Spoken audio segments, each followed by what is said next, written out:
തനിയേ തേങ്ങുന്നിതാ ഇരുളിൽ പൊൻതാരകം ചിരിയിൽ വിരിയുമ്പോഴും പൊഴിയും ഈ ജീവിതം ജീവിതം ജീവിതം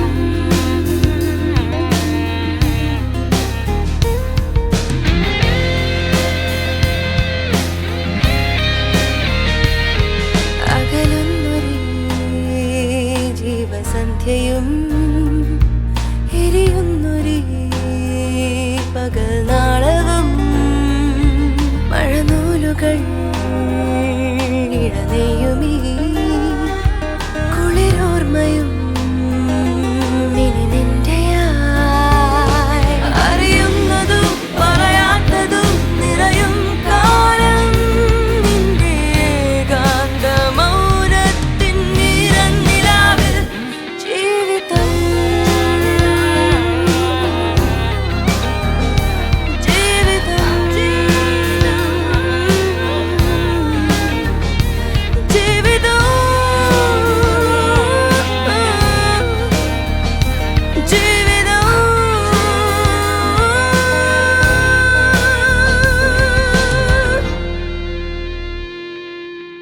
വസുന്ധര ഉദയനെ ഫോണിൽ വിളിക്കുന്നു.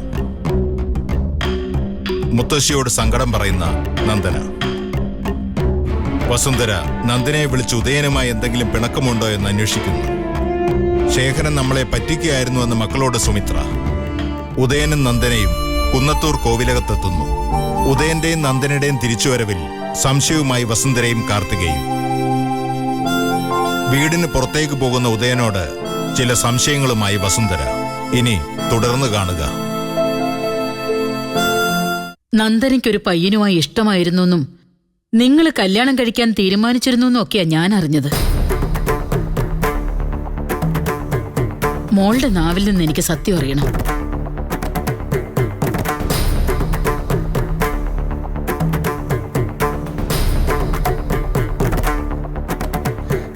അമ്മ അറിഞ്ഞ കാര്യം വെറും റൂമർ. ഈ ന്യൂസ് ഇവിടെ എത്തിയില്ലല്ലോ എന്ന് വിചാരിക്കായിരുന്നു ഞാൻ.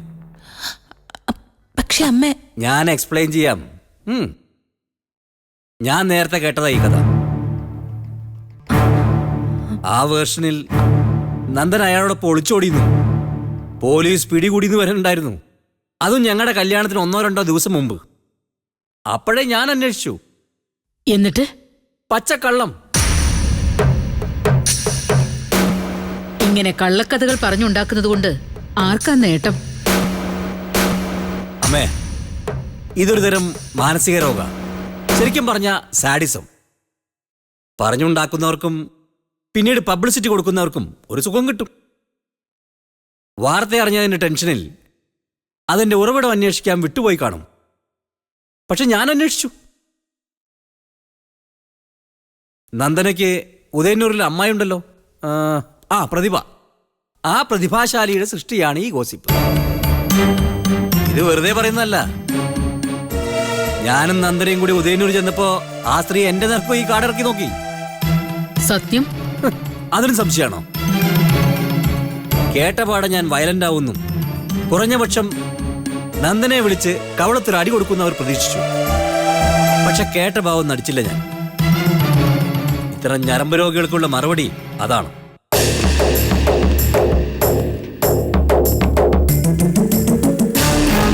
നന്ദനയോട് പോലും ഞാൻ ഇതുവരെ വെളിപ്പെടുത്താത്തൊരു കാര്യമുണ്ട്.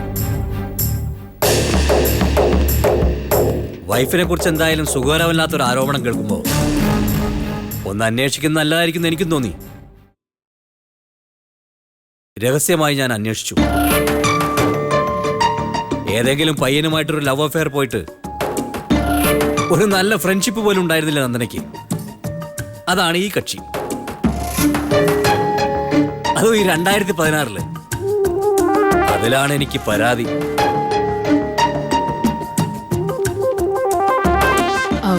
എന്നാലും ഉദയ, നമ്മൾ അറിയാത്ത എന്തെങ്കിലും. വീണ്ടും സംശയമാണോ? ചോദിക്കേ, ക്ലിയർ ചെയ്യാം. പ്രതിഭ ഇത്രയും തരം താഴ്ന്ന കുട്ടിയാണോ? എന്തിനാ ഇങ്ങനെ അപവാദങ്ങളൊക്കെ പറഞ്ഞു വരുത്തുന്നത്? അതിനൊക്കെ കാരണമുണ്ടമ്മേ. പ്രതിഭയ്ക്കും ഉദയന്നൂരിലെ മറ്റു പാർട്ടികൾക്കും ചില കാൽക്കുലേഷൻസ് ഉണ്ടായിരുന്നു. ഈ പാവത്തിനെ കോവിലകത്തൊരു സർവന്റിന്റെ സ്ഥാനത്ത് നിർത്തിക്കൊണ്ട് ഇയാളുടെ സ്വത്ത് തട്ടിയെടുക്കുക. ഒരു കല്യാണം വേണ്ടി വന്ന ഏതെങ്കിലും ഒരു യൂസ്ലെസ്സിനെ കൊണ്ട് നന്ദനെ വിവാഹം കഴിപ്പിച്ച് അയാൾ അവിടെ ദത്ത് നിർത്തുക. അപ്പൊ പിന്നെ നന്ദനയ്ക്കുള്ള ഷെയർ അവരുടെ കസ്റ്റഡിയിലാവും.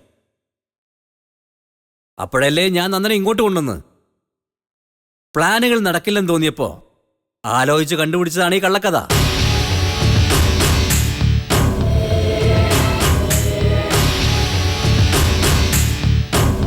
ഈശ്വര, എന്നാലും ഇങ്ങനെയൊക്കെ ചെയ്യോ മനുഷ്യര്? ഇനിയും കാണേണ്ട ബന്ധുക്കളല്ലേ? പൂർണ്ണ വിശ്വാസമായില്ലെങ്കിൽ നമുക്കിപ്പോ പ്രതിഭ വിളിച്ചു നോക്കാം. എന്താ പറയാന്നറിയാലോ. ഓ, എന്റെ കയ്യിലില്ല. നന്ദനയുടെ കയ്യിലില്ലേ പ്രതിഭയുടെ നമ്പർ? ആ, ഉണ്ടല്ലോ. സ്പീക്കറിലിടാ, അതാവുമ്പോ എല്ലാവർക്കും കേൾക്കാലോ.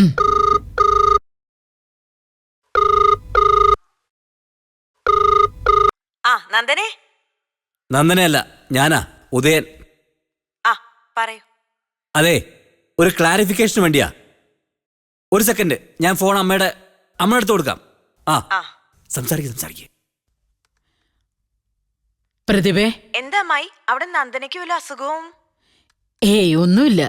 ഒരു വിവരം അറിയാനാ വിളിച്ചത്. എന്തായിരുന്നു അമ്മായി? പെട്ടെന്നാവട്ടെ. പിന്നെ നന്ദനയ്ക്ക് ആരുമായിട്ടോ സ്നേഹമോ പ്രേമോ ഉണ്ടായിരുന്നതായി പ്രതിഭ പറഞ്ഞു എന്ന് കേട്ടു. ഞാനോ?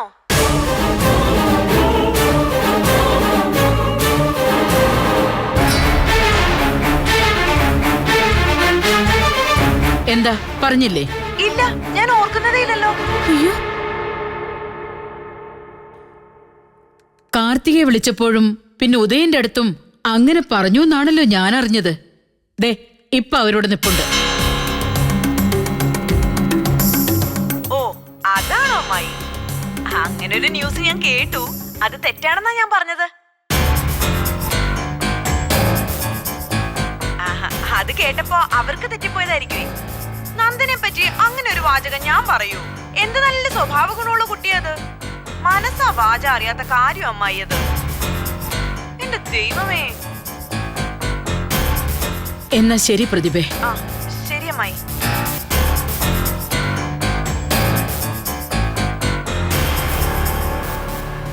ഇനി എന്തെങ്കിലും ഡൗട്ട് ഉണ്ടോ? ക്ഷമിക്കുമോളെ, അമ്മയ്ക്കൊരബദ്ധം പറ്റിപ്പോയതാ. സാരമല്ലമ്മേ. അറിഞ്ഞ വിവരം മനസ്സിൽ വെച്ചോണ്ട് മറ്റൊരു വിധത്തിൽ പെരുമാറിയില്ലല്ലോ. അത് ഓർക്കുമ്പോ സന്തോഷമുണ്ട്. എന്നാലും കുട്ടിയെ ഞാൻ സംശയിച്ചല്ലോ. സാരമല്ലമ്മേ.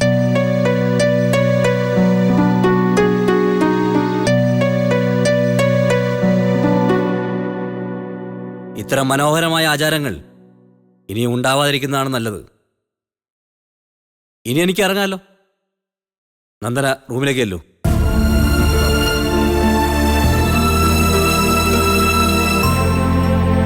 കാർത്തിക ഒന്ന് നിന്നേ. അമ്മേ, ഒന്നും പറയുന്നില്ല ഞാൻ. പറഞ്ഞിട്ട് ഒരു കാര്യമില്ലെന്ന് അറിയാം.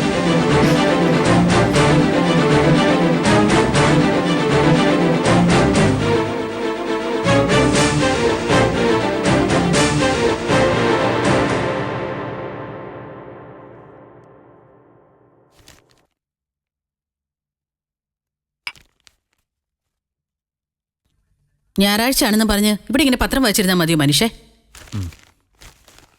പത്രം വായിക്കുന്നില്ല, പ്രശ്നം തീർന്നോ? അവധി ദിവസം അല്ലേടാ, ബൈക്ക് എടുത്തൊന്ന് ഇറങ്ങ്. കടയിൽ നിന്ന് തുണി കടം വാങ്ങിച്ചവരടുത്ത് കാശ് ചോദിക്കേ. ചെല്ലാത്ത താമസേ ഉള്ളൂ. പൈസയായിട്ട് കാത്തിരിക്കല്ലേ ആളുകൾ. എടാ, 10 പേരെ കാണുമ്പോ 2 പേര് തരാതിരിക്കോ? പോട്ടെ, ഒരാളെങ്കിലും തരാതിരിക്കോ? അത്രയെങ്കിലും ആയില്ലേ? അങ്ങനെ 4 ദിവസം ചെല്ലുമ്പോഴോ? ചിട്ടിക്കാരെ പോലെ കാശ് പിരിക്കാൻ പോണമെന്നാണോ അമ്മ പറയുന്നത്? എടാ, കടം ചോദിക്കാനല്ല, കടം പറ്റിയവരോട് പണം തിരികെ ചോദിക്കാനാ പോകുന്നത്. അതിലൊരു നാണക്കേടുമില്ല. എപ്പോഴാ? പോവാമേ. നിന്റെ ഈ ഉഴപ്പ് കാണുമ്പോഴാ ദേഷ്യം വരുന്നേ.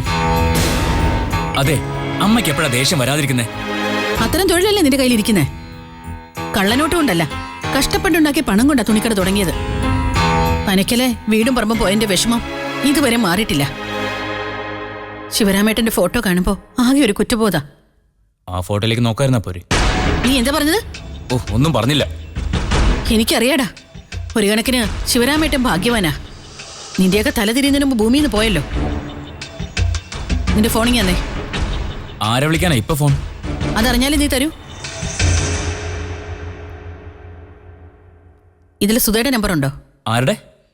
ശേഖരേട്ടന്റെ മോള് സുധയുടെ നമ്പർ ഉണ്ടോന്ന്? ഇല്ല. കാണാതെ എനിക്കറിയാം. നോക്കട്ടെ.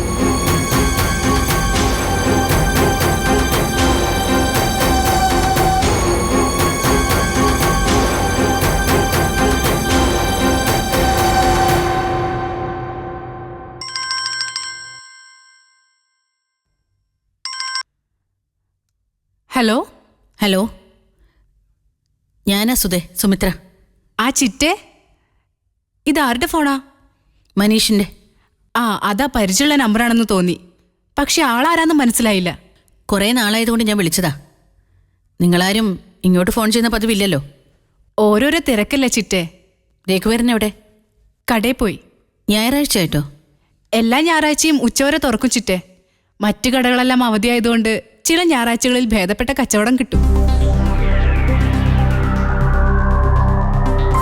പിന്നെ പറ ചിറ്റേ, അവിടെ എന്തൊക്കെയുണ്ട് വിശേഷം? ഒരു വിശേഷം പറയാനാ വിളിച്ചത്.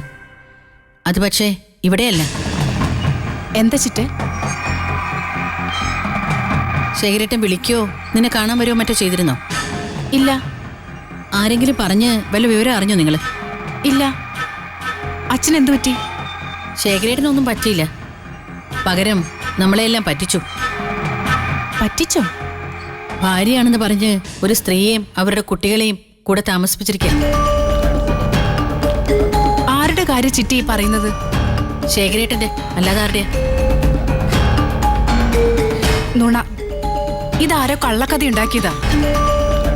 അല്ല, കേട്ടപ്പോ ഞാനും അങ്ങനെ തന്നെ കരുതി. നേരിട്ട് കണ്ട് ബോധ്യപ്പെട്ടപ്പോഴാ വിശ്വസിച്ചത്. ചിറ്റേ. അതെ മോളെ. കഴിഞ്ഞ ദിവസം ഞാൻ അച്ഛനെ വിളിച്ചതാണല്ലോ, ഒന്നും പറഞ്ഞില്ല. മോളോട് പറയാൻ പറ്റുന്ന കാര്യമാണോ ഇത്? നീ അത്യാവശ്യമായിട്ട് അങ്ങോട്ടൊന്ന് ചെല്ലണം. വിട്ടുകൊടുക്കാവുന്ന പ്രശ്നമല്ല അത്. എങ്ങനെ ഞാൻ അങ്ങോട്ട് പോവും ചിറ്റേ? മനുഷ്യരുടെ മുഖത്ത് എങ്ങനെ നോക്കും? നാണക്കേടിന്റെ വിഷയം മാത്രമല്ല മോളെ, അത് 2 ദിവസത്തേക്കേ ഉള്ളൂ. അതിലും വലിയ പ്രശ്നമുണ്ട്. ശേഖരേട്ടന്റെ ഈ പ്രവൃത്തി ഏറ്റവും ദോഷമായിട്ട് ബാധിക്കുന്നത് നിന്നെയാണ്. നിനക്ക് കിട്ടേണ്ട വീടും പറമ്പും വല്ലവളുമാരും വന്ന് കൈവശപ്പെടുത്തുന്നതിനെ കുറിച്ചൊന്ന് ഓർത്തു നോക്ക്. ചിറ്റേ. പിള്ളേരെയും കൊണ്ടുവന്ന് ആ വീട്ടിൽ കയറി താമസിക്കാൻ ധൈര്യം കാണിച്ച സ്ത്രീ സ്വത്ത് കൈവശപ്പെടുത്താതിരിക്കും.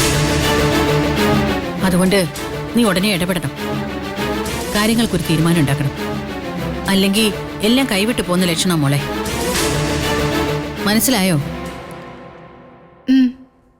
എന്നാ ശരി.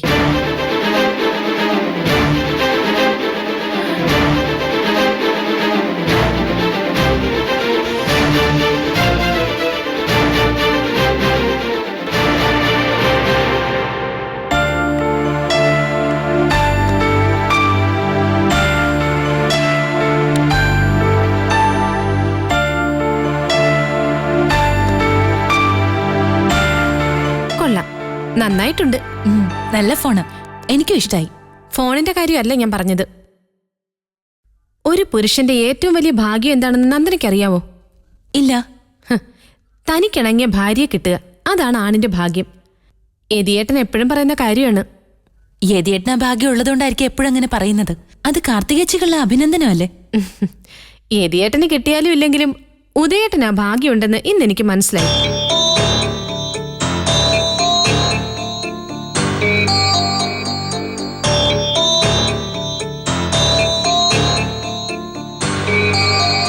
നല്ല നടനായ ഉദയേട്ടന് അതിലും വലിയ നടിയല്ലേ കിട്ടിയിരിക്കുന്നത്.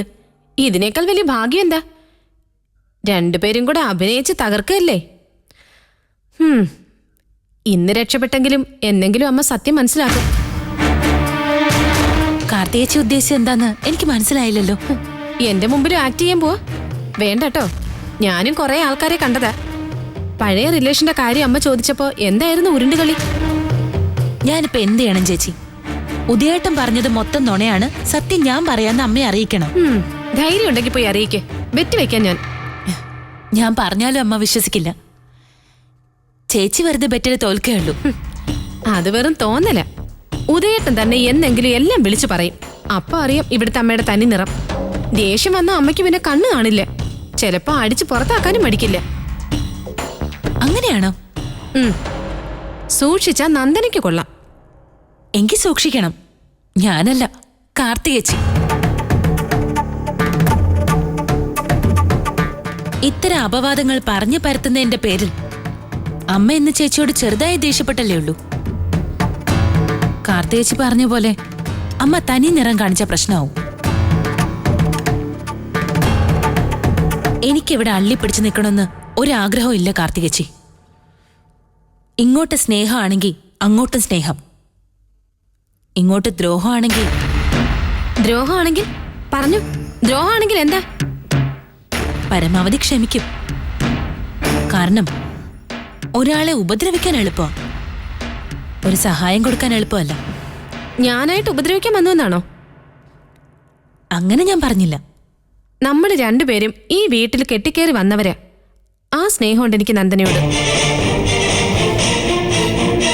കല്യാണത്തിന് മുമ്പ് തന്നെ ഞാനിത് മനസ്സിലാക്കിയിട്ടുണ്ട്. എന്റെ അമ്മയെ ചെന്ന് കണ്ടിരുന്നല്ലേ കാർത്തികേച്ചി യതിയേട്ടനും കൂടെ? ഈ കല്യാണം ഒഴിവാക്കണമെന്ന് രണ്ടുപേരും കൂടി ശുപാർശ ചെയ്തിരുന്നില്ലേ? അല്ല, അത് യതിയേട്ടൻ പറഞ്ഞപ്പോ ചേച്ചി കേട്ടു.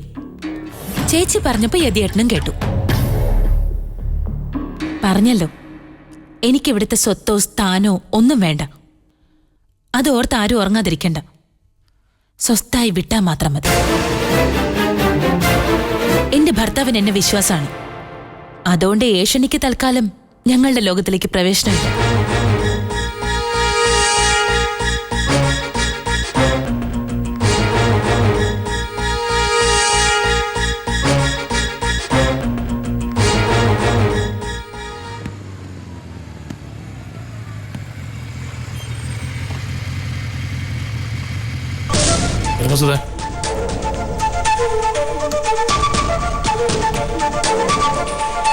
ആരാ മനസ്സിലായില്ല? സുധേ, പോയി കോളിമേലടിക്ക്.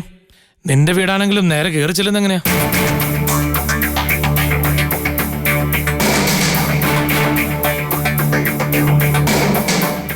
ആരാ സുലോചനെ?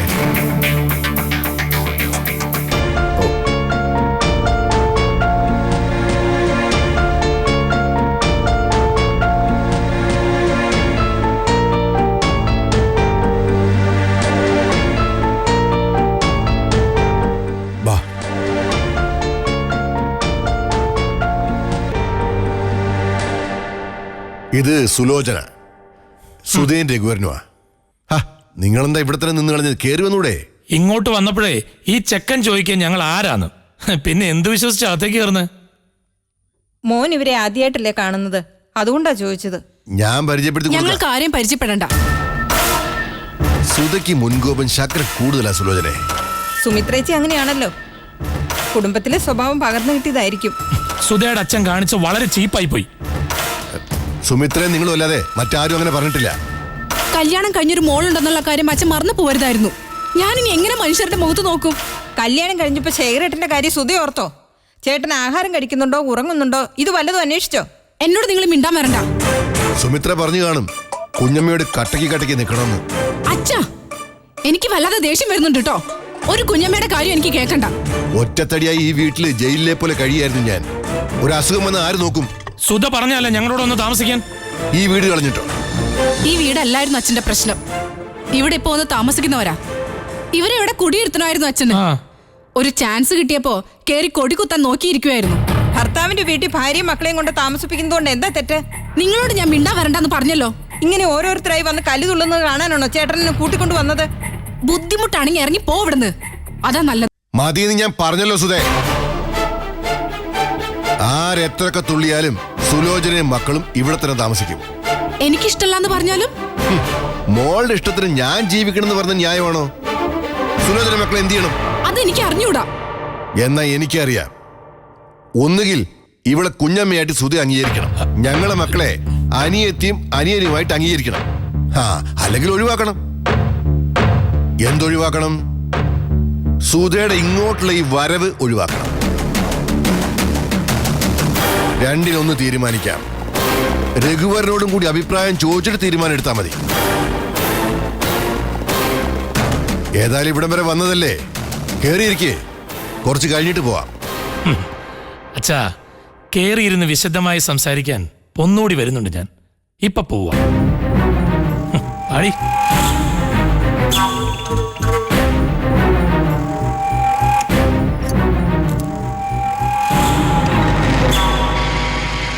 ഒന്ന് നിന്നേ. രഘുവരൻ വിശദമായിട്ടൊക്കെ സംസാരിക്കാൻ വരുന്നത് നല്ല കാര്യമാ. നമുക്ക് ലോകകാര്യങ്ങൾ പറഞ്ഞിരിക്കാം, സമയവും പോവും. ഇനി അതല്ല, അവകാശം ചോദിക്കാനോ അതിനെപ്പറ്റി സംസാരിക്കാനാണോ വരുന്നെങ്കിൽ അതങ്ങ് ഒഴിവാക്കണം. അതെന്താ? എനിക്കൊരു അവകാശമില്ല ഇവിടെ. ഉണ്ടായിരുന്നു. എന്റെ കഴിവിനും സാഹചര്യത്തിനും ഒത്തുള്ളത് നിനക്ക് തന്നു. പോരാത്തതിന് രഘുവരന് തുണിക്കട തുടങ്ങുന്നതിനുള്ള സഹായവും ചെയ്തു. അതിനപ്പുറം എന്ത് അവകാശം? ഒന്നുമില്ല. ഞാൻ അച്ഛന്റെ മകളാണെങ്കിൽ അവകാശമുണ്ട്. അത്രയ്ക്കാണെങ്കിൽ നീ എന്റെ മോളല്ലെന്ന് ഞാൻ തീരുമാനിക്കും.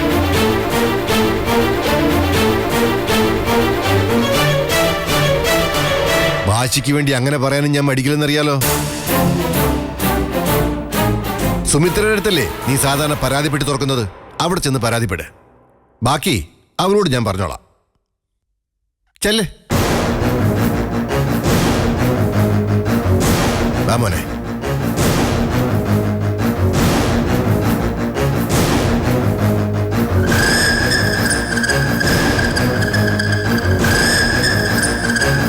കേരടി.